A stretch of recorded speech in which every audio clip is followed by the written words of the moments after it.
God is great, and God is majestic, and wonderful, and beautiful, and God must be approached and understood in His own terms. God, in His infinite wisdom, has chosen to speak to us through His Son, Jesus, and Jesus spoke much in parables. Why parables? Bakit mga talinghaga ang ginamit ng Panginoon sa kadalasan ng Kanyang pakikipagtalastasan sa mga tao?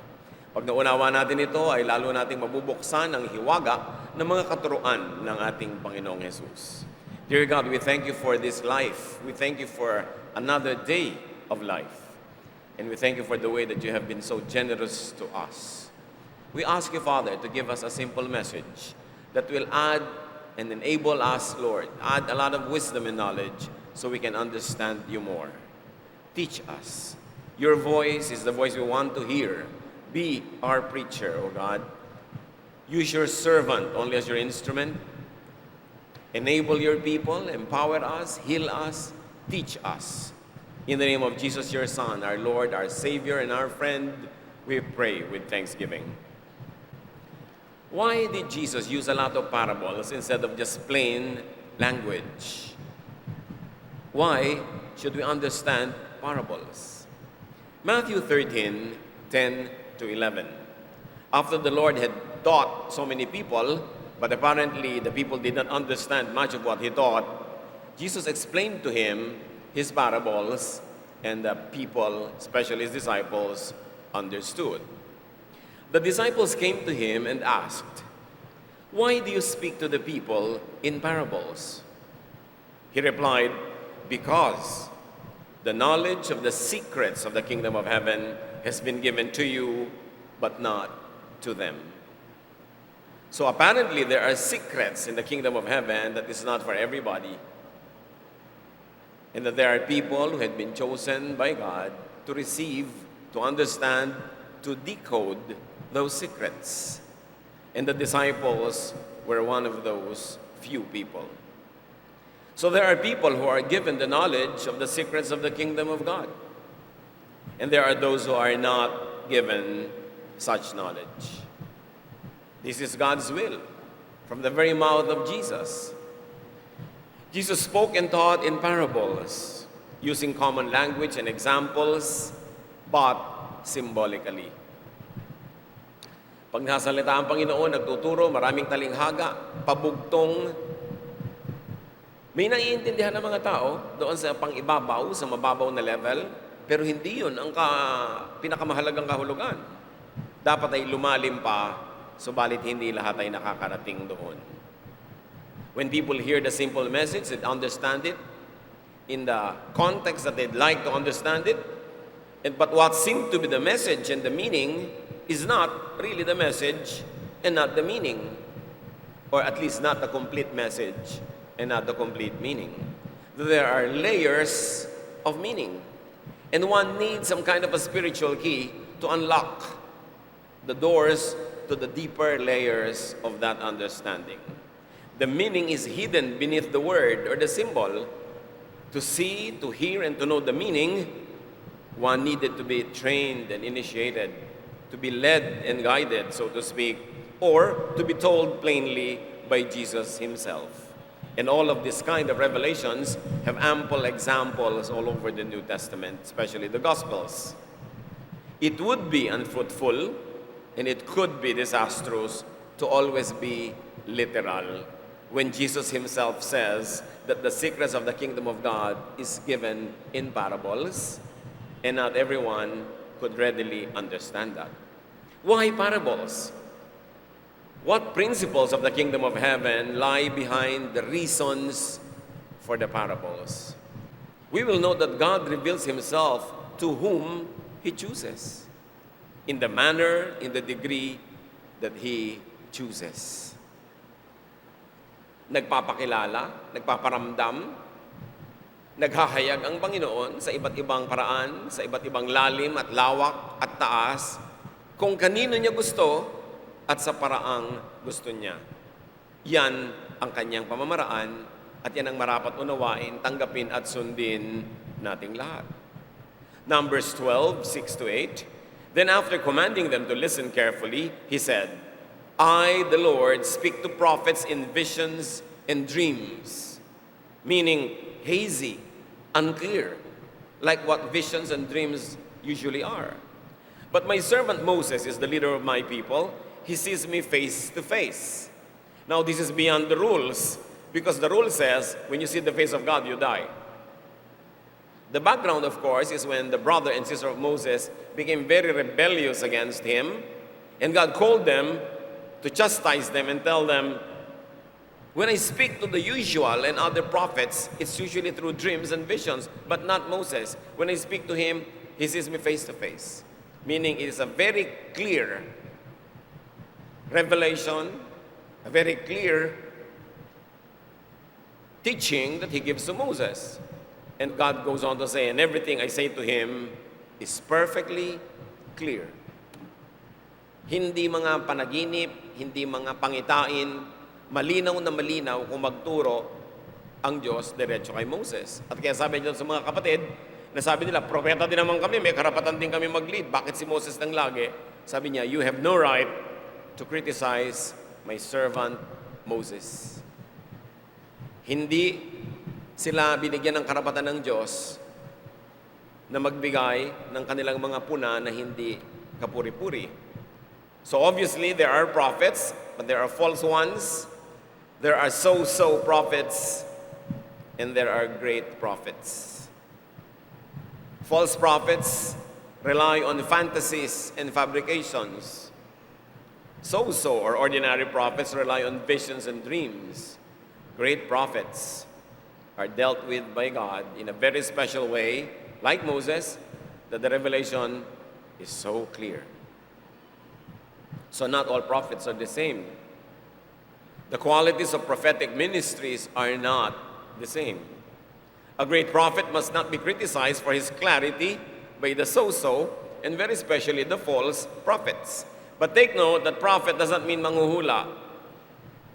The main ministry of prophets and the meaning of being a prophet is not to foretell the future, not to look at future events. Yun yung mga manghuhula. Prophets were bridges between the divine and the profane, between heaven and earth, between God and people. That what God would teach to people, He gives to prophet first. And the prophets, depending on the degree of the gift of prophecy given to them, and therefore the revelation that they are allowed to take in, to understand, and to communicate to people, these prophets are bridges. Sila ang unang pinagpapahayagan ng Diyos, at ayon sa kanilang pagkakaunawa, ay ipinapasa nila sa taong bayan ang sinasabi sa kanila ng Diyos. Kaya mayroong pakikipag-usap sa kanila na panaginip lamang, mayroong pangitain, na subject also to the interpretation of the prophets. The dream, the vision could be 100% inspired, but the understanding, the translation, the interpretation, and the communication of the prophet in human terms to other humans is not always guaranteed to be 100% inspired. Kaya dapat pinag-aaralang mabuti.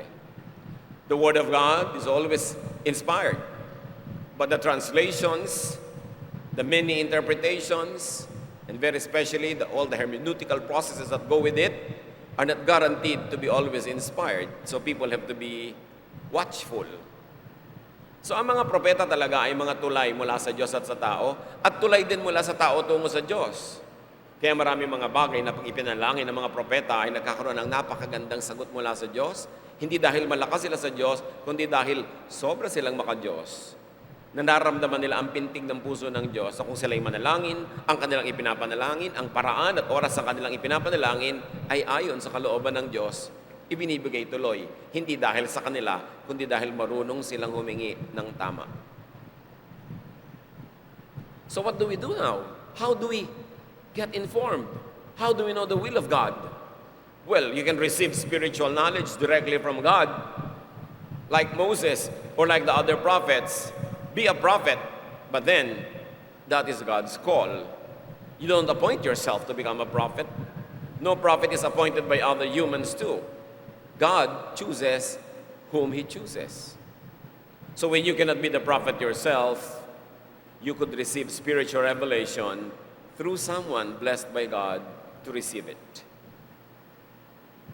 That's why it is important to be watchful who you listen to, how much you believe, and how much you follow human instruments. Ephesians 4:11-12. So Christ himself gave the apostles, or gave the church, the apostles, the prophets, the evangelists, the pastors, and teachers, to equip his people for works of service, so that the body of Christ may be built up. As you can notice, the gifts, the offices that are premised on those gifts are assigned by God. Not everyone is an apostle, not everyone is a prophet or an evangelist or a pastor or a teacher. It's too much to look for all of these qualities in one and the same person. It's too much to ask, for instance, a local church's pastor to be all of this. As you can see, it was meant from the beginning that the leadership of the church would be teamwork.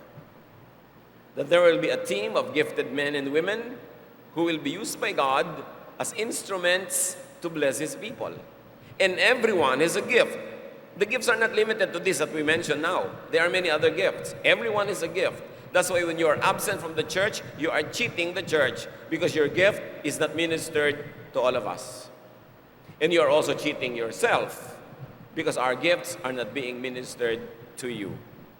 It was so designed by God that the people in the church will need each other, and everybody will be important. Everybody is gifted. In that case, there is equality. But equality does not mean uniformity in function or in giftedness.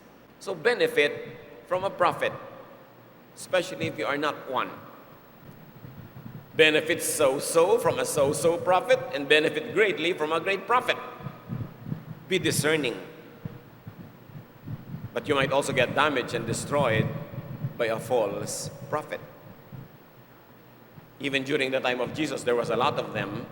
And even before his time, there was an army of the so-called false prophets. It's important for the sheep to know the voice of the shepherd. Because when that voice calls in the dark, and the sheep rise to follow the shepherd out of the pen into the field, you don't know if that is a thief and will bring the sheep to a slaughterhouse. It is important to be discerning. Another principle of the kingdom of God is that those who have spiritual discernment will be given more discernment. And those who have more will be given more. Why that is so? Ask God. That is God's principle. It is evident in many of the examples in various situations in life. For instance, in the parable of the talents, Matthew 25:29. Everyone who has something will be given more. This is Jesus speaking. And they will have more than enough.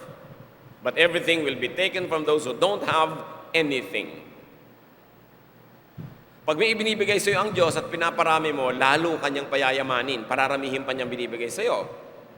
Pag binigyan ka ng malaki at malaki ang napadami mo mula doon, malaki ang gantimpala mo. Ngayon, kung binigyan ka naman ng Diyos ng hindi karamihan, siyempre, hindi niya inaasahang napakalaki din ang bunga mo, magkakaroon ka din ng di karamihan, pero marami-raming bunga, bibigyan ka niya ng marami-raming blessing.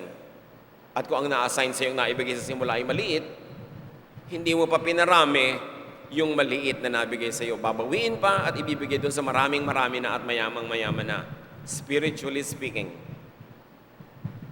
Sometimes, even in material and economic levels, the same phenomenon happens. The rich become richer and the poor become poorer. And we all have to realize and examine ourselves what our participation is when we become poor or rich, or when we remain poor. May participation tayo doon, dapat lang nating makita. To go back to the issue of the parables, Matthew 13:13-15.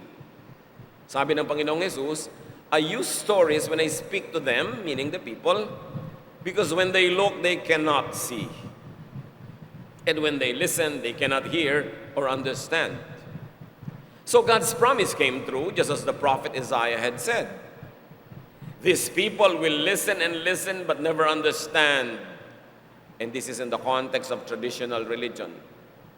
Israel has been listening and listening and listening to the scriptures, praying 5 times a day, dedicating so much of their life to religion, and Jesus says, they never understand. All they had was that established, organized, religious machinery around them, but Jesus says they never understand. That's why when he was asked, Lord, what is the greatest commandment? Because Israel had 10 commandments and 613 other minor commandments called mitzvahs. And Jesus said, there's actually just one, and that is love.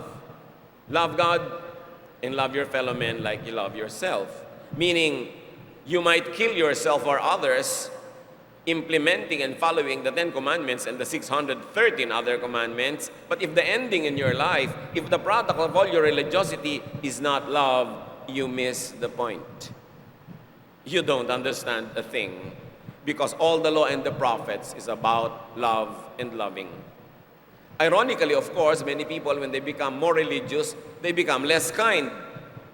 They become more self-righteous, more judgmental, and more separatist. That they don't want to mix with other people with various shades or various colors of religiosity. And Jesus says, you miss the point. You never understand. You just keep listening and listening. Religion doesn't do you any good. Religion makes you callous because you think you already know, but you don't. Then to go on with the verse, they will look and look, but never see. Again, in the context of religion, and all of them have stubborn minds. And why do the Israelites have stubborn minds? Because they have preset doctrines and beliefs that would never be yielded even to the voice of the Son of God. Sobrang binuuna nila sa mga utak nila ang mga doktrina ng kanilang mga ninuno, mga kaugalian, mga nakasanayan, wala nang space para sa katuruan ni Jesus, wala nang space para sila maituwid, para maitaas ang level ng kanilang spirituality. And Jesus goes on to say, their ears are stopped up and their eyes are closed by religion, if you look at the context of what he means.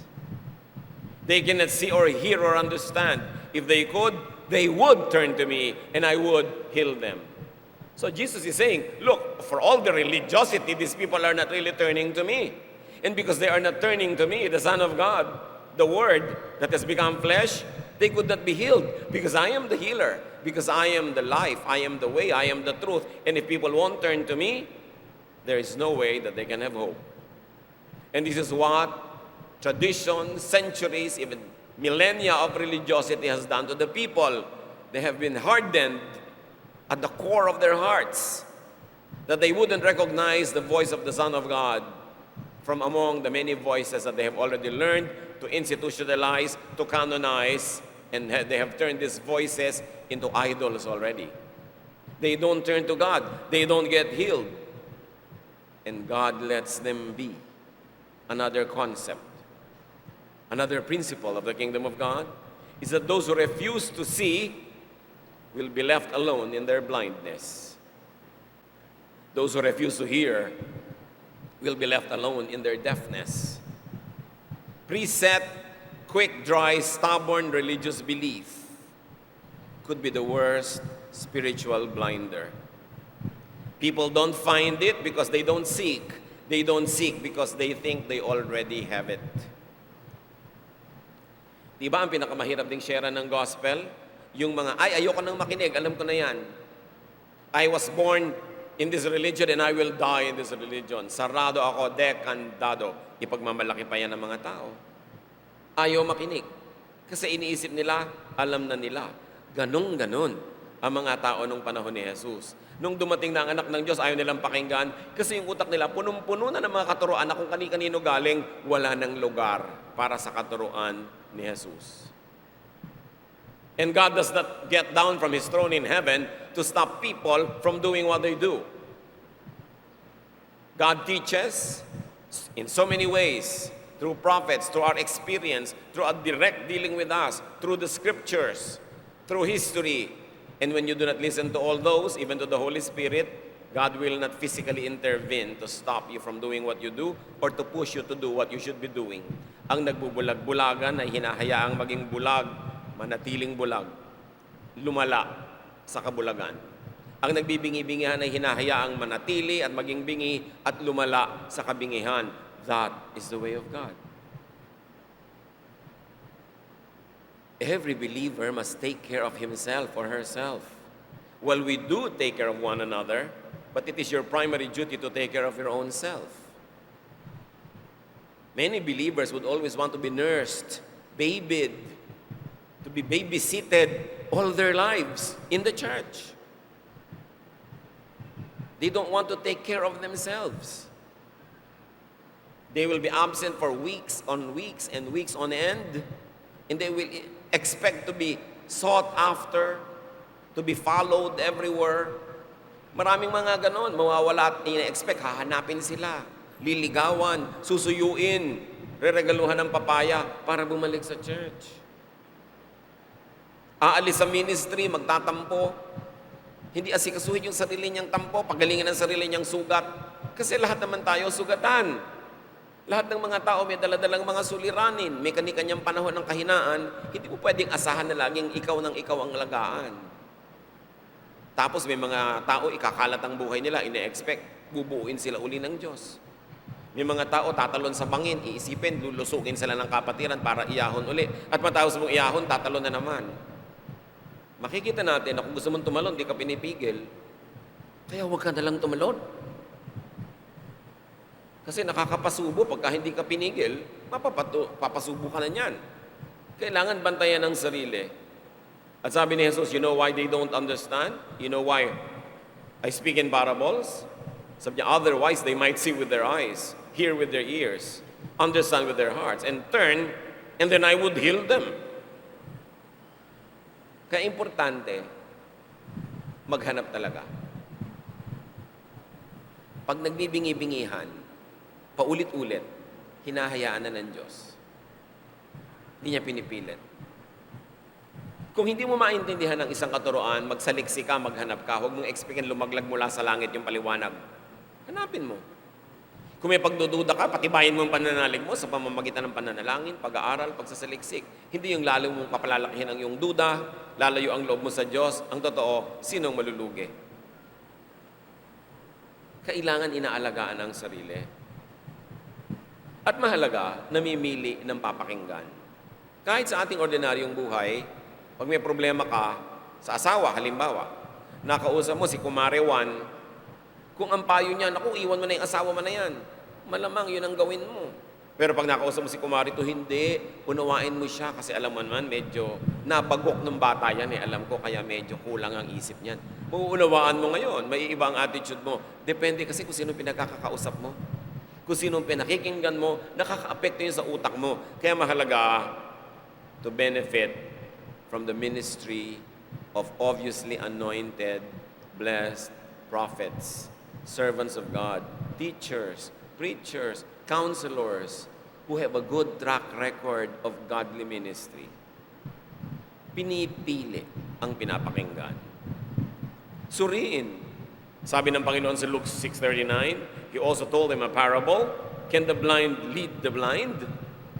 Will they not both fall into a pit? Another teaching from the Lord that has a very, very physical and very superficial meaning. Literally, a blind cannot lead another blind person. But that's not all. That's not the lesson. The lesson is spiritual. That a spiritually blind person will only misguide another person who is seeking guidance. Yun ang sinasabi nating maraming layers ang meaning ng turo ni Jesus. Kumbaga sa kakanin, sapin-sapin, layers, layers, layers. Huwag kang titigil sa isa lang. Kasi hindi mo kayang ubusin ang lalim, taas, lawak ng salita ni Jesus. Habang meron kang inilalaan na lugar sa iyong isip, may mailalagay pa si Jesus doon. Kaya dapat aral ng aral, hanap ng hanap, dahil napakalaki ng Diyos. Kaya yung mga iba sinasabi nila, I know God. Sometimes it's a very presumptuous thing to say. How can a finite mind know an infinite God? How can a limited mind know God in a week or 2 or 3 of a spiritual experience or within a religious experience. We keep seeking God. We get to know God more and more. But can a human mind really know God? Understand God? Kaya sabi ng ilan, the best theology is silence. Because the moment you theologize, the moment you use words to theologize, you already put the unlimited, eternal wisdom of God in limited containers like human words. Nagkakaroon ng limitasyon. But of course, we do seek to theologize with words, but do not make an idol out of theology. Hindi mo pwedeng gawing poon at samba-sambahin ang isang theology, isang principle, isang interpretation. Bukas dapat ang iyong isip. Dahil habang ibinubukas mo yan, lumalago, tumatalino ka, mas dumadami ang kaya mong unawain, and you outgrow what you previously know. We always like to grow. We grow spiritually. We like to grow and grow and grow. But to grow into something, you have to outgrow something else. To move up, you have to leave your level now. So to grow spiritually is to outgrow limited spiritual knowledge and frames of the past. Dapat willing kang magbago ng pananaw. Hindi mo pa alam ang lahat, hindi pa perfect ang alam mo. Sabi nga ni Paul sa Corinthians, when I was a child, I thought like a child, I reasoned like a child. But now that I'm a man, I give up childish ways. But even though you get to manhood, you still don't know everything. So you get to another level of growth if you're still physically alive. And what you know as a man will now have to be outgrown because that would have been also childish compared to what you can still know over time. Room for improvement is the biggest room in the world. And room for knowing God is that room. Nobody should presume that he or she knows God. Laging, I know God. Sasabihin mo sa mga tao, kilala mo ba ang Panginoon? Kaya tatanungin ka ulit, ikaw kilala mo? Yes, nagsisimula tayong kumilala sa Diyos, kinikilala natin siya, pero para sa mong kilala mo, parang you have arrived. Dapat ituwid yung ganung pananaw. Because we grow from glory to glory. But remember, don't be sentimental. For you to grow into something, you have to outgrow where you are now. Otherwise, you won't grow.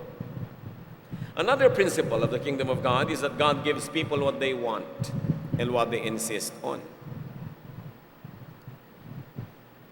Many people, by body language, by attitude, by culture, actually ask to be deprived, to be miserable, but they are probably not fully aware of it. Wala namang nagsasabi sa Diyos na, Lord, matanggal po sana ako sa trabaho ko. Walang ganung prayer, di ba? But you can pray through body language. Lagi kang absent, lagi kang late, ang dami-daming mali. Actually, you are praying to God na tanggalan ka ng trabaho. Kahit sinasabi ng salita mong, Lord, huwag niyo po akong papatanggal sa trabaho, pero ang ginagawa mo, prayer din. Pa-absent ka, nagpapabaya ka, palasagot ka, inaaway mo yung mga office mates mo. You are really praying to heaven na tanggalan ka ng trabaho. And when you ask, God answers. Surely, matatanggal ka pag gano'n ang prayer mo. Everything is prayer. Your body language is prayer, not only your words. How we position ourselves. If we're going to be far from the streams of living water or by the streams of blessings, that is a prayer. Positioning yourself is a prayer. That's why many people pray without words. And many people pray with words but actually are not praying because their words are acted by their action. Suriin natin para iisa, buo. Yung iniisip mo, sinasabi mo, ipapanalangin mo, pare-pareho, consistent. Yung iba gustong umasenso pero tamad. Diyos ko, hanguin niyo po kami sa hirap. Pero wala namang ginagawa. Nakatihaya lagi, nakatiwangwang, tatamad-tamad. So yung ginagawa ng body language mo, sinasabi mo sa Diyos, Diyos ko, wag mo po ako alisin sa aking kahirapan. Habang sinasabi ng salita mo, alisin niyo po ako dito. Lito ka. One half wisdom has the other half of folly. One half faith equals to another half of unbelief. Dapat isa, dapat buo. Sinasabi sa Bible, don't expect that you can get anything from God unless there is unity in your spirit. Hindi ka dapat hati. So beware of stubbornness. Huwag tigasan ng ulo. Di ba sabi ni Lord, basa ng basa yung mga yan, wala namang iniintindi. Nadidinig, wala namang iniintindi. Gano'ng karaming beses na natin nababasa sa Scripture, forgive your enemies. Sino naman ang sumunod doon? Yun ang tinutukoy niya, ha? Lagi mo nadidinig, love your neighbor. Pero marami kaaway ang neighbor, hindi nagla-love ng neighbor. Yun ang sinasabi ni Lord. Pakinig kayo ng pakinig, simba kayo ng simba, basa kayo ng basa, dinig kayo ng dinig. Di nyo naman sinusunod. Tinitigasan nyo ang ulo nyo. Ang trato nyo sa mga verses sa Bible, parang menu sa restaurant. Ito gusto ko, ito ayaw ko, ito kalahati lang, ito marami nito, ito may take home pa. Pinipili. Tinitigasan ang ulo sa ayaw. Proverbs 29:1, whoever remains stiff-necked after many rebukes will suddenly be destroyed without remedy. Akala natin, lusot na tayo dahil nakatatlo, 4 na beses na tayo nagtitigas-tigasan, wala naman nangyayaring masama. Don't ever think na walang mangyayari. Sabi, pag sobra mong tinitigasan ng ulo mo, biglang-bigla na lang malalaman mo, binali na pala yung leg mo, nadurog ka na, at di ka na makakabangon muli. Huwag intayin na dumating ang ganon. Kung alam nating mali, tigilan. Yung alam nating dapat gawin na tama, gawin. Huwag magtigas-tigasan ng ulo, huwag magmaang-maangan. Kasi ang nagbubulag-bulagan, hinahayaan ni Lord na manatiling bulag. Ang nagbibingi-bingihan, hinahayaan niyang tuluyang maging bingi. At maglik natin sa istorya ng parable ni Jesus, Matthew 13:16-17. But God has blessed you because your eyes can see and your ears can hear. Many prophets and good people were eager to see what you see and to hear what you hear. But I tell you that they did not see or hear. Again, this is a commentary on what the people of the old order knew about God and what they did in the religiosity. The Lord was saying, the prophets before you wanted to see what you see now, wanted to hear what you hear now, but they never heard nor see it. They never saw it. In other words, kulang-kulang talaga yung alam ng mga prophets nung araw. At kung meron man silang itinuro, dahil hindi pinapakinggan ng mga tao, hinayaan na lang ang mga taong manatili sa tigas sa mga ulo nila hanggang ipinadala ang Panginoong Hesus para ituwid ang lahat ng liko, itama ang lahat ng mali, tapunan ng liwanag ang lahat ng nasa dilim. Dahil dapat ituwid. Kaya nga sa napakadami nilang mga commandments, ang nagiging ending, nagiging self-righteous sila, judgmental, divisive. Sinabi ni Lord, isa lang talaga yung command and focus on that, love. Imagine, libu-libong taon nilang pinagkakahirapan na sundin, daan-daang taon na talagang ini-implement nila. Tapos sasabihin ni Lord, ang totoo, ang love lang talaga ang pinakamahalaga. Yun ang atupagin ninyo at yun ang unahin nyo. Pinakinggan ba nila? No. They crucified Jesus on account of the many facets of their law.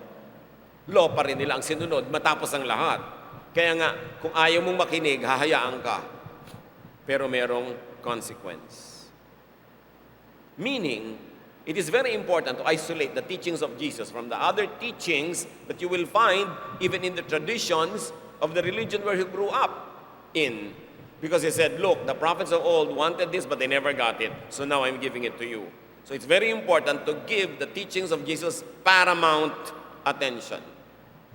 Because he is the Word of God that became flesh.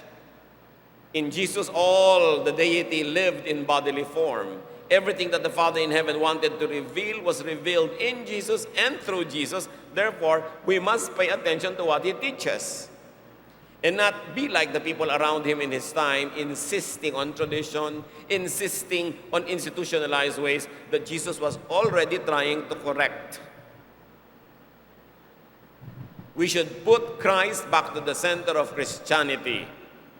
Because even evangelical Christianity had been filled with idols, not made of silver or gold or wood, but idols of the mind, theologies all kinds of teachings that had replaced and sometimes even contradict the very spirit of the teachings of Jesus. People should go back to the heart of Jesus, to go back to the heart of Jesus-centered Christianity. Because even after Jesus, 2,000 years of church history had again placed a long line of idols on the altar of Christianity. And these are not the physical idols that many evangelicals demonize.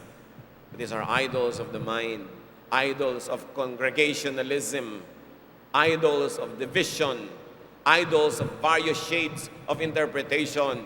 And people go to war, kill or die for this, contradicting the spirit of Jesus.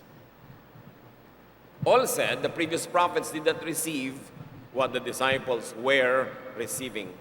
So take note of the incompleteness and the haziness of the old order, the old revelation.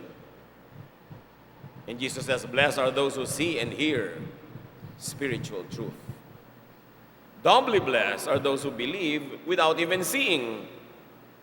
And that is our generation and the generations before us. Yung mga disciples noon, napakapalad nga nila dahil nakita nila si Jesus, nakita nila yung mga himala, nahipo yung sugat, na kasama nilang kumakain. Pero sabi ni Lord sa John 20:29, Jesus said to Thomas, Thomas, do you have faith because you have seen me? The people who have faith in me without seeing me are the ones who are truly blessed. And if you believe in Jesus without seeing Him, like the apostles did see Him, you are truly blessed. Mas mahirap yung ating pananalig kasi walang nakitang batayan. Do not just read or hear it. Really see and understand what God says. Develop your own scholarship. Do not depend on teachers and preachers alone. You've got to read the Bible on your own. Meditate on it day and night. Pray for the Lord to reveal to you its meaning that is unique to your experience. Not just what people say God says. Not just what you think God says or should say. You must allow God to speak. Kailangan nadidinig natin ang tinig ng Diyos, hindi lang yung sabi ng iba tungkol sa Diyos. Hindi lang yung gusto nating marinig o yung sa palagay at inaasahan natin ay dapat marinig. Hinuhubad mo ang lahat ng yan para magkaroon ka ng tunay na revelation from God. Let God speak to you personally today in a contemporary context. Because the Word of God is timeless. You can understand God through the context of history in which Jesus was revealed, but you can transcend the material history of the time and let God speak to you in your time and place now through the timeless and universal teachings of Jesus. So why parables? To reveal the deeper meaning to God's chosen recipients, as Jesus said, and to make the reading and interpretation and application timeless, universal, transcendent. Mahalaga mga kapatid na may talinghaga. Halimbawa, yung talinghaga, sinabi ni Jesus, kumuha ka ng tubig sa balon. Pag ginawa mong napakaliteral lang yan, literal na tubig, H2O, balon na sa English ay well, pwede mong masabing, hindi na ako nagbabalon ngayon kasi may gripo na kami, therefore, wala nang talab sa akin ang salita ni Jesus, irrelevant na sa akin yan. Pero pag dinala mo siya sa symbolism, ginawa mong talinghaga, ano ba ang ibig sabihin ng tubig? Hindi lang H2O. It could mean life. It could mean buoyancy. It could mean cleansing. It could mean refreshment. Tapos ano ba ang balon? Therefore, it is the source not only of water, but of refreshment, of life, of rest. Makukuha mo yung meaning, makakatakas ka dun sa kahon ng example noong unang panahon na wala na sa buhay mo ngayon pag marunong ka magbasa ng metaphor, pag marunong ka magbasa ng parable. And Jesus spoke in parables to render His words universal and transcended. It could be applied and interpreted in any time and place, in any culture, so long as you know how to find parallels of the meanings of what He said. Dahil sa parable, nagiging accessible sa atin yung dapat sana'y distant teachings in a very distant time, place, and material culture. Salamat may parables. Nagkakaroon ng neutral ground yung turo para pwedeng tumalab sa atin ngayon kahit hindi naman tayo yung original na kausap. Why else? Why parables? To consign the spiritually blind to their blindness and the deaf to their deafness. Kung tayo lang masusunod, hindi siguro tayo ganun. Pero ganun ang gusto ng Diyos, let it be. Therefore, carefully examine if you are blind or deaf by practice or by choice. Pinakamalaking mambulag talaga yung religious affiliation. Hindi ka na makikinig sa ibang ideya pag may nauna na sa iyong utak. Why else? Why parables? To make people seek God in their context, in the context of the people. Jeremiah 29:13, you will seek me and find me when you seek me with all your heart. Why all? Because when you find God, God will fill your hearts with teachings. There must be space for His teachings. That's why you've got to seek God with all your heart. Empty your heart of bias. Empty your heart of quick, dry teachings that have been there forever so that God can fill you with a new revelation, a new light. And even if your old teaching in your heart is still true, then God will give you a fresh meaning and application for the same old truth. But the idea is, empty yourself, of others, so that God will have a space. That's why you have to seek God with all your heart. Meaning also with all your effort. Heart na naman ito, symbol na naman.